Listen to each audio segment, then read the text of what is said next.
So the time now is 6:34, and of course, the big story of the morning is the murder of Charlie Kirk, the conservative influencer. Yep, last night on The Hill on News Nation, Senator Roger Marshall spoke about the reaction from his staffers. Many in the Kansas Republican's office are from the same generation as Kirk. Take a listen. My staff is crushed. That there's a bastion of young conservatives here, as you can imagine. Yeah. People out here, follow Charlie. I mean, they are his age, they're his generation, and they are absolutely crushed.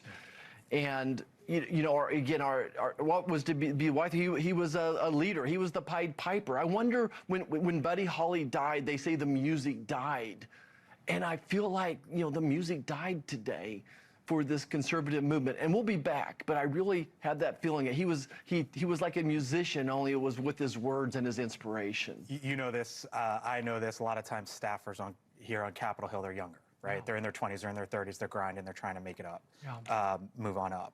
It strikes me that you say your staff is crushed. Yeah.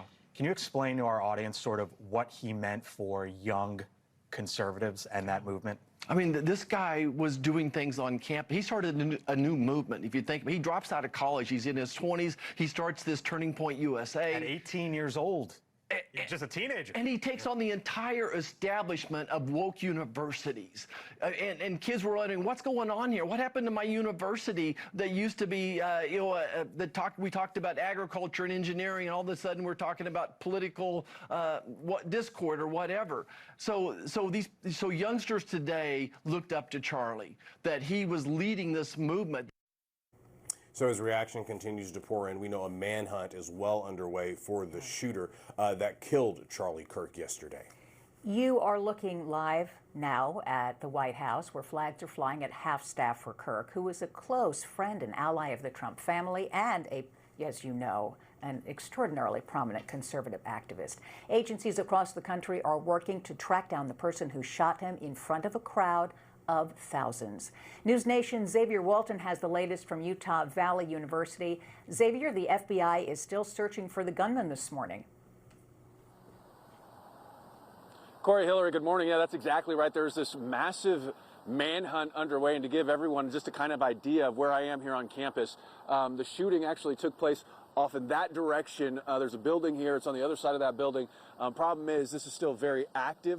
Obviously, investigators still trying to pick up and piece together any sort of information, grab any clues that they can get. So this is really as close as we can get to that active crime scene, that investigation over there. Something to note, there was a press conference late last night where we're at in this investigation. Essentially, police, that's the FBI, that's local, state, federal law enforcement, all asking the public for help. If they have any video or any information that may lead them to a suspect, they're asking for people to send it in. As far as information, here's the latest we've been able to confirm, at least at this point. Police, obviously, they're still asking for help, but they detained two men, interrogated by law enforcement, but ultimately, they were released. There was video going around, too, of a man being apprehended. That person since been released as well. Police added that investigators reviewing multiple active crime scenes. But at last check, authorities still trying to get help from the public. Officials say it was one shot that was fired from a rifle from a rooftop of Utah Valley University, where we are here. That was about 2 football fields away. This was, thousands of people there, as you guys have been talking about. Kirk collapsed.